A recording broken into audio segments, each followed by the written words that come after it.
Bismillahirrahmanirrahim. Alhamdulillah wassalatu wassalamu ala Rasulillah wa ala alihi wa sahbihi wa mawala. Pada hari ini kita akan bincangkan tajuk Neo-Orientalism, agenda barat terhadap umat Islam. Di mana sebelum ini kita membicarakan tentang orientalis. Siapakah orientalis? Itu telah pun dibincangkan dalam kuliah-kuliah yang lalu. Pada kali ini kita beralih pula kepada tajuk Neo-Orientalis yang membuat perancangan terhadap orang Islam bagi merosakkan orang Islam, merancang untuk menguasai umat Islam. Dan kita akan bincangkan agenda-agenda barat, bagaimanakah cara mereka merancang dan menguasai umat Islam. Antara outline yang akan dibincangkan ialah memahami dasar luar mereka, Islam sebagai musuh nombor satu, sasaran terhadap Islam dan agenda penjajahan mereka terhadap umat Islam. Kita mulakan dengan membuat perbezaan antara orientalis dan neo-orientalis.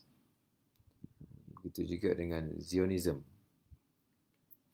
di mana orientalis ini merupakan suatu gerakan yang dikaitkan dengan kegagalan Kristian untuk menakluki orang Islam selepas peperangan salib yang berlaku sekitar dalam 200 tahun. Apabila gagalnya mereka dan tak berjaya mereka mengalahkan umat Islam, maka mereka memikirkan cara lain untuk menguasai umat Islam. Maka timbullah yang dinamakan dengan orientalis. Melakukan penjajahan, melakukan kajian-kajian terhadap umat Islam.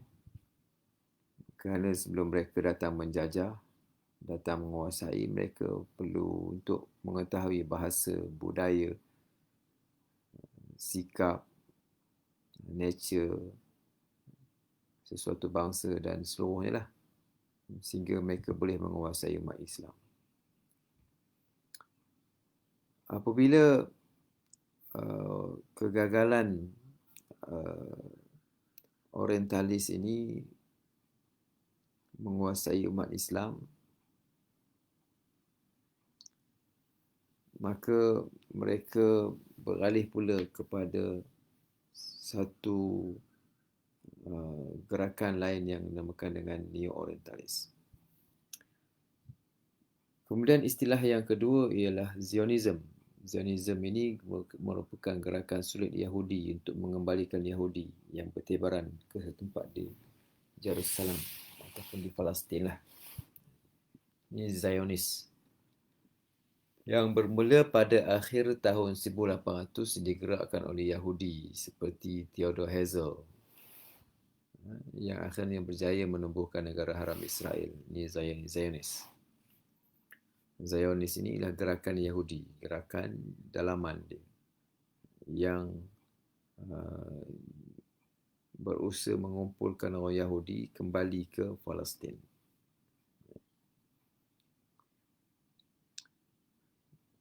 Berkait dengan orientalis tadi, dia adalah neo-orientalis. Neo-orientalis ini dikaitkan dengan usaha Yahudi untuk menguasai umat Islam. Tadi kita sebutkan tentang orientalis. Orientalis ini di belakangnya ialah Kristian. Di belakangnya Kristian. Kerana latar belakangnya yang lahir daripada peperangan salib mewujudkan orientalis lah.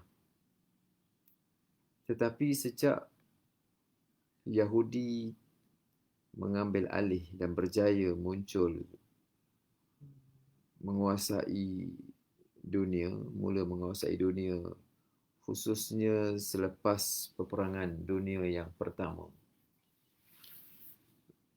Dulu Kristian kuat, Spanyol,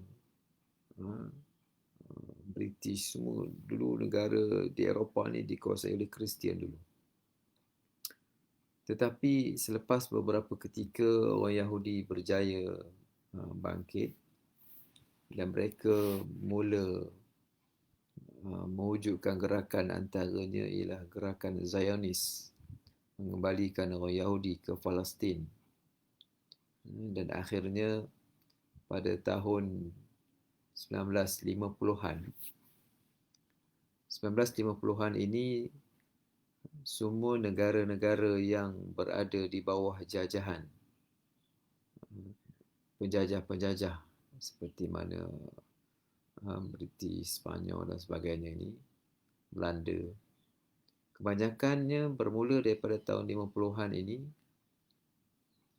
semua negara-negara ini dibebaskan, diberikan otonomi untuk memerintah lah, dibebaskan lah, dan mereka boleh memerintah sendiri.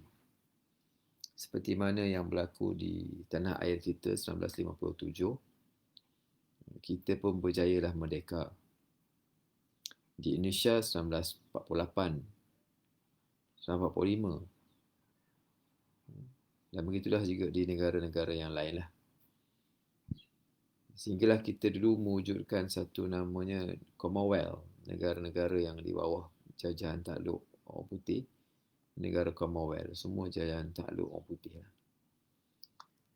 Jadi bila semua negara ni merdeka, boleh dikatakan, nak kata berakhir, bolehlah kot, berakhirnya era penjajahan, negara-negara penjajah ini, dan mulalah satu era baru apabila Amerika yang di belakangnya Yahudi mula muncul sebagai suatu kuasa besar dunia, khususnya selepas Perang Dingin di antara Amerika dan Soviet Union. Jadi ringkasnya ialah sebagai nak memperkenalkan apa itu neo-orientalis. Neo-orientalis ini ialah satu gerakan yang di belakangnya Yahudi yang bertujuan untuk menguasai dunia, yang sekarang ni berada di bawah mereka lah.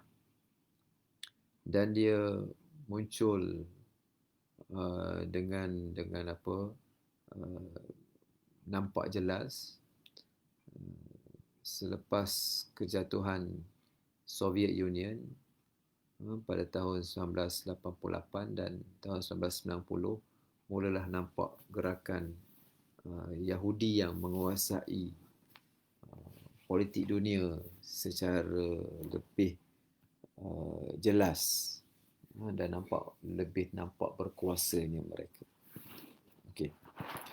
Jadi itu bezalah kalau orang tanya apa beza orientalis dan neo-orientalis. Orientalis di belakangnya Kristian, neo-orientalis di belakangnya Yahudi. Neo-orientalis menguasai, membantu mengkaji, membantu penjajah-penjajah untuk menguasai umat Islam. Manakala neo-orientalis pun sama juga, satu gerakan yang di belakangnya macam-macam lah institusi yang bertujuan untuk menguasai politik dunia.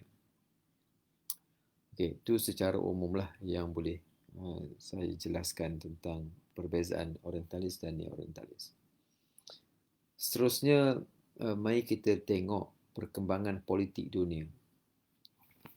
Mungkin ada di kalangan kita dulu yang dah belajar sejarah, mari kita refresh balik ilmu tentang sejarah kita.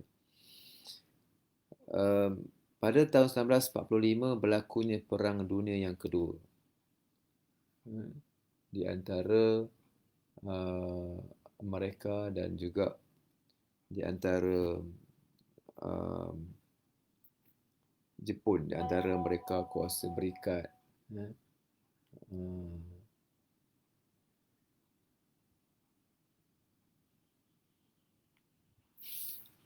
Kemudian berakhir dengan kekalahan Jepun lah, dan Amerika sekutu-sekutunya menang, Jepun menyerah kalah. Kemudian selepas daripada itu berlakunya Perang Dingin. Perang Dingin antara blok kapitalis dan blok komunis. Berlaku Perang Dingin. Apa Perang Dingin? Ialah satu persaingan di antara kuasa besar dunia. Persaingan di antara tetapi tak berlaku secara peperangan. Berlaku secara psikologi yang mereka lawan dengan Rusia. Di antara Perang Dingin ni kapitalis ni Amerika lah, komunis ni Rusia. Masa itu kita panggil dengan USSR. USSR ni ialah Union Soviet Socialist Republic.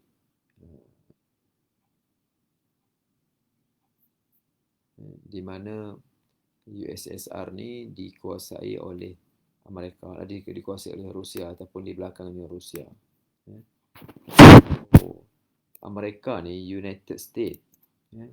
United States ni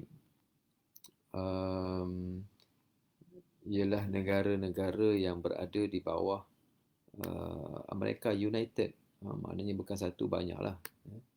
Jadi kalau di USSR tu, banyaklah negara-negara yang di bawah jajahan dia.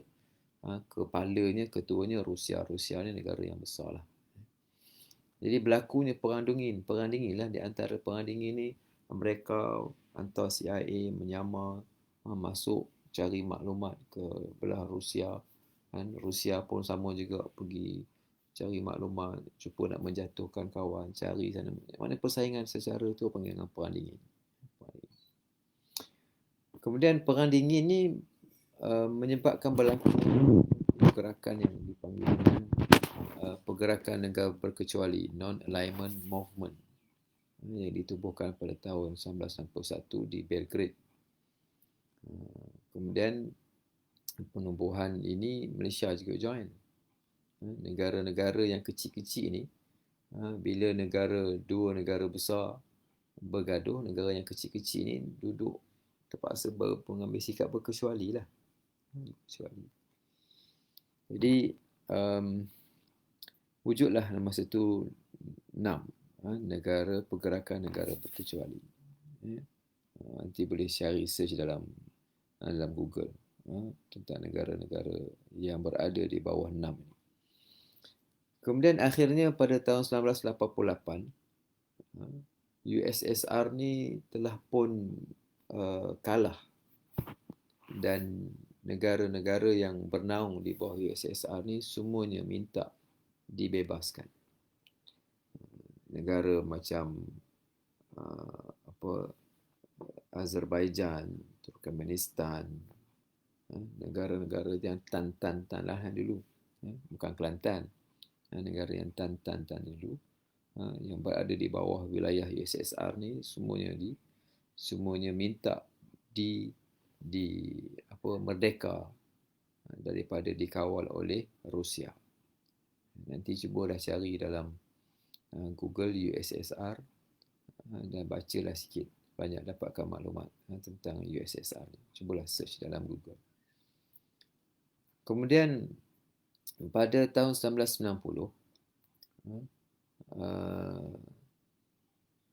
2 tahun selepas kejatuhan USSR ni, Amerika telah pun menggagaskan apa yang dinamakan dengan New World Order. New World Order. New World Order ni adalah suatu rancangan baru Amerika lah. Selepas satu sahaja kuasa besar dunia. Sebelum ni ada 2 Amerika bergaduh dengan Rusia, dengan USSR.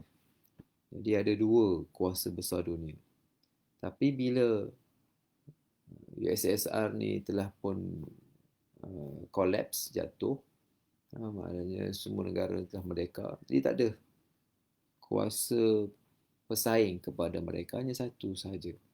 Maka mereka pun buat namanya New World Order, order baru dunia.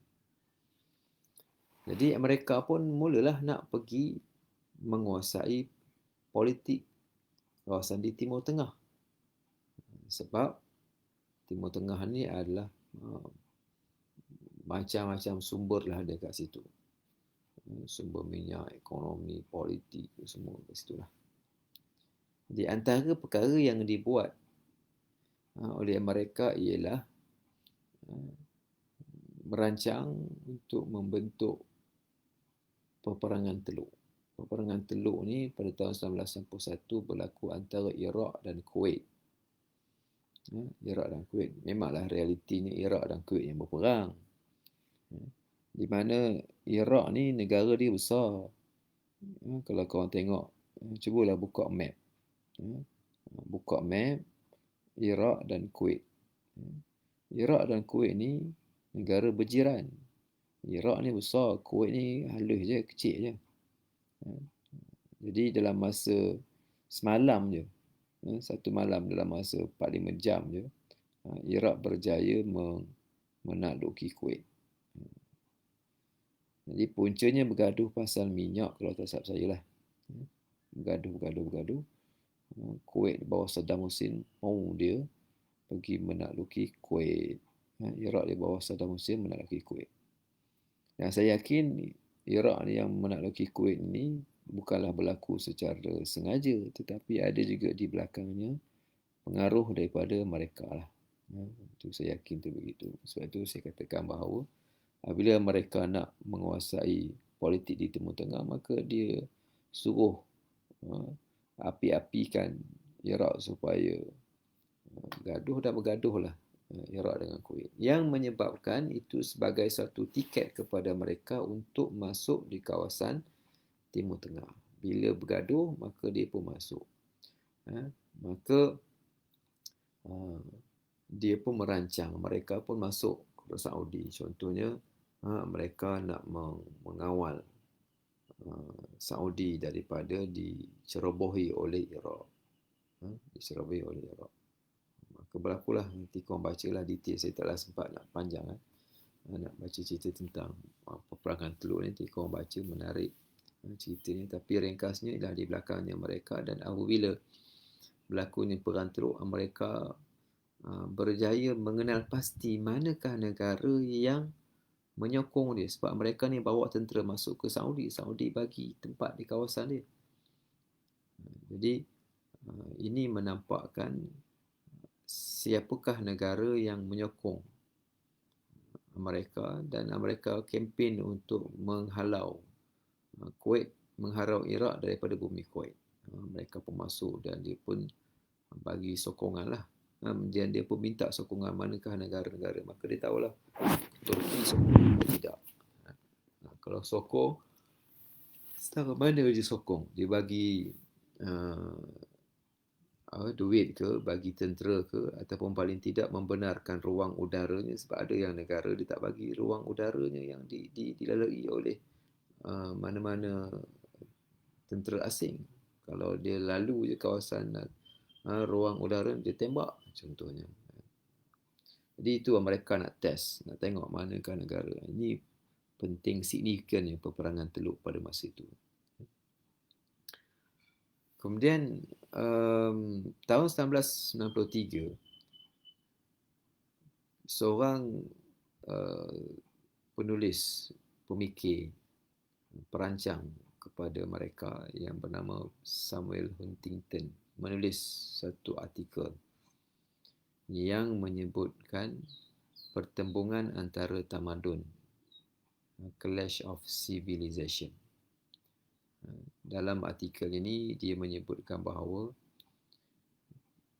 akan berlakunya pertembungan antara tamadun, dan pertembungan ini akan berlaku di antara Islam dan bukan Islam. Mereka boleh bersahabat, mereka boleh berkawan dengan tamadun-tamadun yang lain lah, seperti mana tamadun Cina, tamadun India, tamadun lain boleh. Tapi dengan tamadun Islam tak boleh. Maka dengan tamadun Islam akan berlakunya pertembungan. Ini mula nampak mereka nak mula nak ajak orang Islam ni bergaduh. Sebab Tak ada tempat lain, bangsa lain yang boleh bersama dengan Amerika, yang boleh dia berkompromi. Dan yang tak boleh kompromi Islam je. Yang lain-lain semua boleh. Sebab apa? Sebab akidah Islam. Sebab itu akidah Islam ni penting untuk difahami dan dihayati, kerana bila kita sebut Islam, dia akan berlawan dengan semua-semua bentuk kekufuran. Kemudian selepas daripada 93 ni, 95, 96, maka bermulalah globalisasi. Saya ambil eksperimen tahun 1965. 1964. 1994 tu kami mula belajarlah tentang globalisasi. Tak tahu benda pun globalisasi ni apa benda lah globalisasi.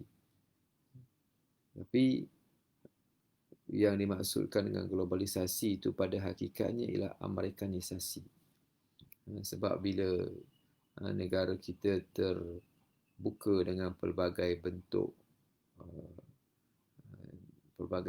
maklumat, maka secara tak langsung nilai-nilai kehidupan baru Amerika dan juga kehidupan datanglah. Kita panggil dengan Amerikanisasi. Jadi ini yang nilai-nilai yang cuba dibawa oleh Amerika. 1996 berlakunya satu perubahan politik di Afghanistan apabila negara Islam Afghanistan ini dikuasai oleh Taliban. Mereka mewujudkan suatu negara yang namakan Taliban lah, Islamic Emirate of Afghanistan, based in Kandahar. Jadi mereka tengok Taliban ini di Afghanistan ni satu ancaman besar kepada dunia. Sebab apabila adanya negara Islam di Afghanistan yang mengamalkan pemerintahan Islam, maka secara tak langsung dia akan memburukkan dan juga dia akan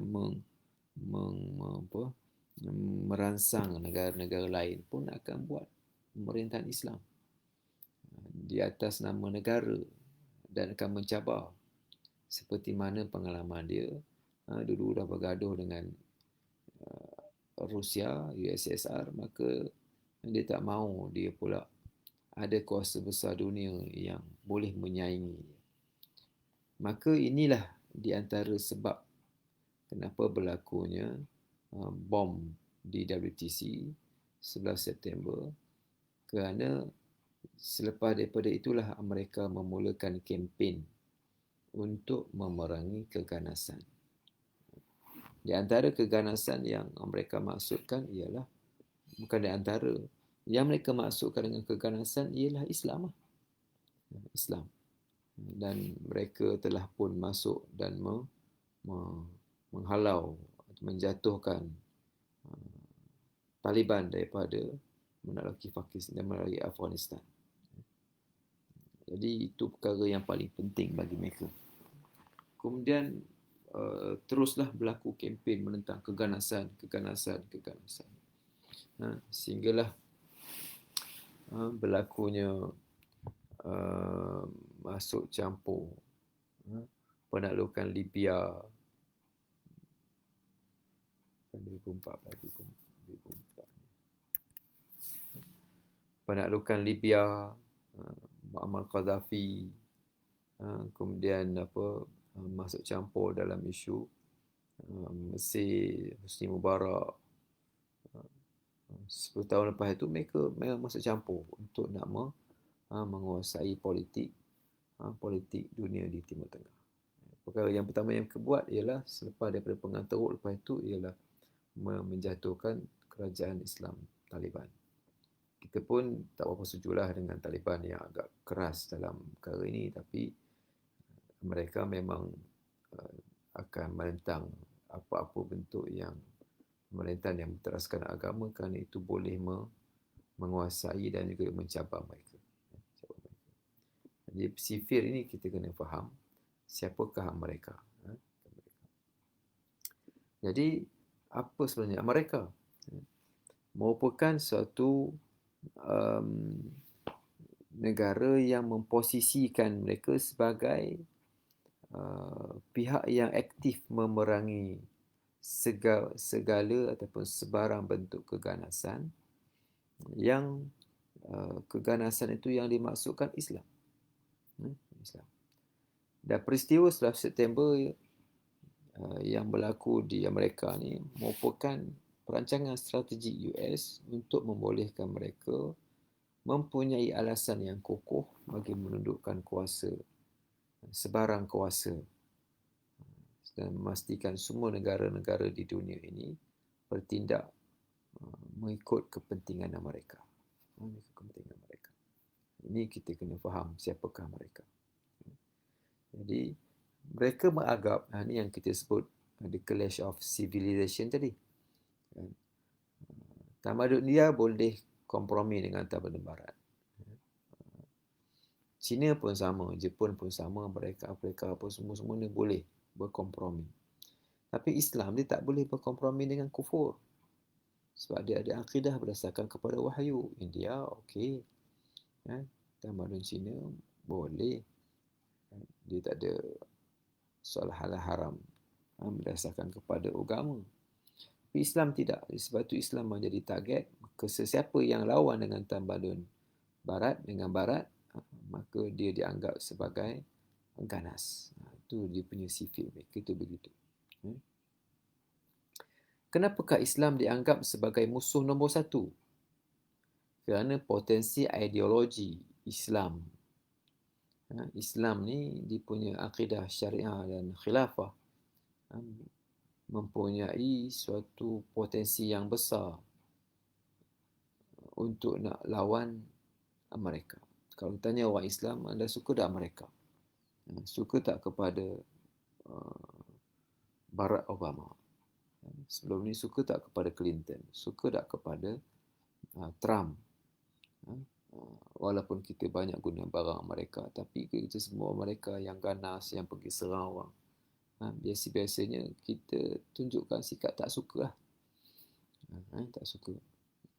Kenapa kita tak suka? Kerana nilai yang kita pegang tak sama dengan nilai yang dipegang oleh mereka. Nilai yang kita pegang tak sama dengan nilai yang dipegang oleh mereka. Sebagai contoh, mereka berpegang dengan prinsip ni, secular, liberal, rational, humanism, human right dan pluralism. Ini kita dah bincangkan dulu. Mereka Tuhan dia secular, Tuhan dia materialism. Di sini materialism belaka.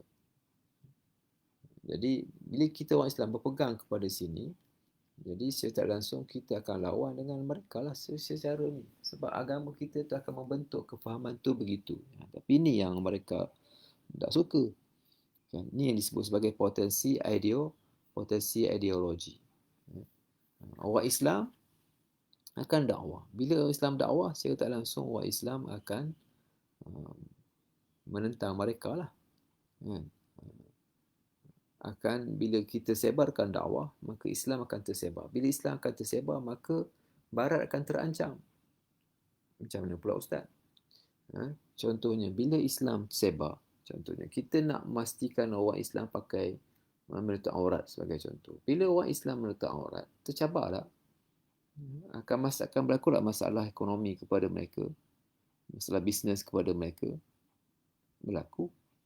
Kerana bila orang semua dah tutup aurat, maka dunia fashion akan tenggelam. Fashion mereka hari-hari keluar. Baju ni, majalah sana, majalah sini. Jadi perkara ini bertentangan dengan Islam. Orang Islam haramkan arak. Mereka arak adalah satu benda yang penting untuk mereka. Jadi benda-benda ni, bila Islam naik, berkembang, dia akan berlawan sikit sebanyak, bukan sikit sebanyak, akan berlawan dengan nilai-nilai yang dipegang oleh mereka. Kita dakwah, kita ajak orang masuk Islam. Bila ramai yang masuk Islam, terjejas tak ekonomi, mungkin terjejas dia punya kepentingan politik. Orang Islam, negara-negara tak lagi memberikan sokongan kepada mereka. Beli barang macam-macam lah. Maknanya apabila Islam ni berkembang, dia secara tak langsung mereka akan terancam. Akan terancam. Sebab itu, kalau dia melihat kepada tamadun lain, China, India ni boleh berkompromi, malahan ada China Street, ada Chinatown di negara-negara barat ada, tapi Islamic Town ini satu masalah. Kenapa Islam menjadi musuh nombor satu? Kerana Islam ni potensi kekayaan alam. Banyak negara-negara, banyak hasil mahsul minyak lah terutama, berada di bawah negara Islam. Potensi manusia orang Islam ni ramai. Bila dapat kuasai umat Islam, 1.1/5 penduduk dunia, besar ramai. Potensi geopolitik, negara-negara Islam ni tempat dia di Timur Tengah, kawasan yang strategik untuk menguasai. Siapa yang menguasai Timur Tengah, dia akan menguasai dunia. Jadi begitulah yang boleh kita katakan kenapa Islam menjadi musuh nombor satu. Dalam Islam ada jihad mati syahid. Jihad mati syahid ni ganah lah, dianggap sebagai pengganas. Ini buku sekolah dululah, sekolah kami dulu, di bahagian belakang ni lagu jihad. Al-jihad fi sabilillah sabiluna, al-mautu fi sabilillah amaluna. Jadi ini mereka boleh tengok jihad ni, dia akan cukup takut. Mati syahid, dia cukup takut. Korang ni sekarang ni tidaklah mati syahid. Kadang-kadang tak terlintas pun dalam kalangan kita mati syahid. Okey, jadi ringkasnya mereka menentang segala bentuk keganasan. Untuk itu mereka membuat pemetaan. Sebelum tu, mari kita faham apa dasar luar mereka. Dasar luarnya ialah menyebarluaskan ideologi kapitalisme, sekularisme, demokrasi, hak asasi, pluralisme, pasaran bebas di seluruh dunia bagi kepentingan nasional mereka. Tujuan dasar luar dia. Memang dasar luar begitu. Masuklah ni tadi, yang kita sebutkan tadi. Ni masuk juga. Sekular liberal ni semua adalah antara bentuk nilai-nilai yang dia perlu ekspor keluar negara. Sebab itu adalah dia punya kepentingan nasional. Kalau orang yang tak demokrasi, bagi dia, ini lawan. Sebab itu dia menentang kawasan di Timur Tengah, lawan. Sebab di negara-negara ni banyak yang memerintah secara autokrasi. Okey, metod dia penjajahan dalam pelbagai bentuk, sama ada secara keras, hard power ataupun soft power. Bisa dengar tak istilah ni? Soft power. Soft power versus hard power. Biasanya orang guna soft power lah. Hard power ni perang lah. Soft power ni dia pujuk, dia paksa secara tak nampak. Macam mana contoh soft power ni? Contohnya ialah dia beli minyak sawit kita sebagai contoh.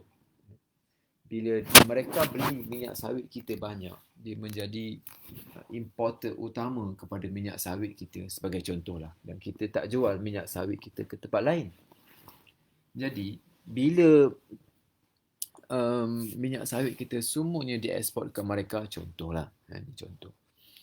Jadi, kita terpaksa bergantung kepada pasaran Amerika. Kalau Amerika contohnya tak nak beli minyak sawit kita, akan terjejas kita. Sebab ekspor kita sebagai contoh kepada mereka saja. Jadi kita ni, mereka cakap, korang orang Malaysia, korang ni mesti buat begini, korang mesti, polisi korang kepada sekolah agama mesti begini. Kalau tak, kami tak beli minyak sawit korang. Sedangkan minyak sawit tu merupakan sumber utama kepada Malaysia. Bila dia tak nak beli, Malaysia akan tergugat lah, ekonomi kita akan kucak-kacir lah. Sebab apa? Sebab kalau konteks Malaysia ni, kalau katakan minyak sawit tak laku, orang tak beli, kan? Siapa yang masalah? Kan? Orang kampung, orang Felda. Bila orang Felda ni minyak sawit tak laku, salahnya, kan? Harga sawit akan menjadi murah, marahlah orang kampung. Siapa yang akan jadi sasaran? Kerajaan lah yang sasaran. Jadi dalam pilihan raya akan datang, kalau kerajaan masih lagi buat begitu, rakyat marah kepada kerajaan dan pilihan raya ni tak menang. Jadi untuk itu kerajaan terpaksa memenuhi tuntutan mereka. Ini contohlah, contoh. Kalau kita, sebab ini cara mereka menguasai politik. Ini contoh.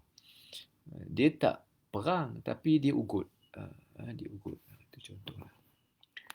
Kemudian strategi apa, dasar macam mana cara yang mereka buat membendung pesaing utama di pentas global, international serantau.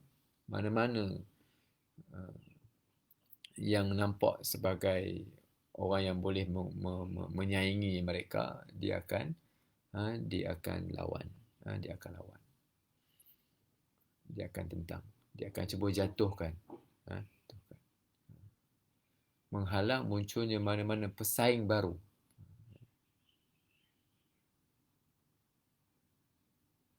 Tahap strategi ni kita dah sebut tadi lah.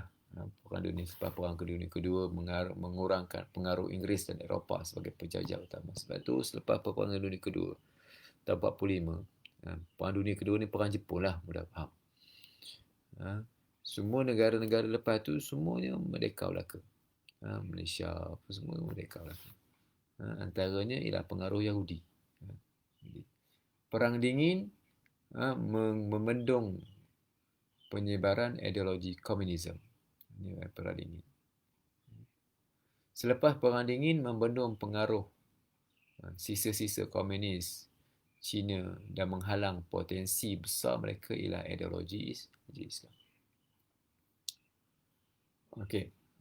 Mari kita tengok. Barat mengancam Islam. Barat menganggap Islam sebagai satu ancaman dia. Barat tak suka anda menjadi seorang yang kuat beragama dan menganggap anda kalau kuat agama sebagai pelampau dan ekstrim. Adakah anda ekstrim? Ini kita sebenarnya dah bincang dalam kuliah dulu, kuliah yang sebelum-sebelum ni lah. Bukan subjek ni, mungkin subjek yang lain. Subjek manusia dan Quran. Sebab orang Islam sekarang ni tak mau dikaitkan dengan ekstrim. Anda ekstrim? Tak, saya tak ekstrim. Biasanya orang akan jawab begitulah, tak ekstrim. Sebenarnya kita ni seorang yang kuat beragama, wara', taqwa, soleh. Kalau orang nak sebut ekstrim, ekstrim lah. Mereka tak suka menjadi seorang yang ekstrim. Mereka suka menjadi orang yang biasa-biasa saja.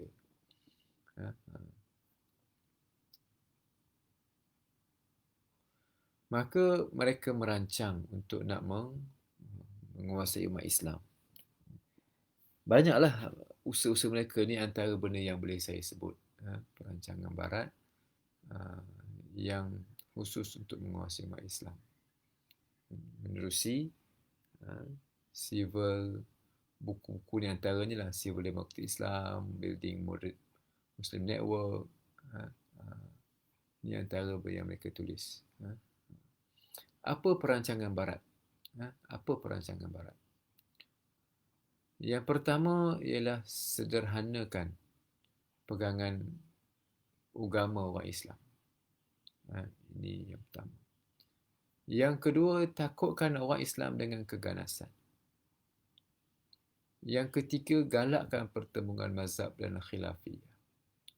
Dan yang keempat, tumpukan agama untuk individu dan keluarga sahaja. Ini antara perancangan penting Barat terhadap umat Islam.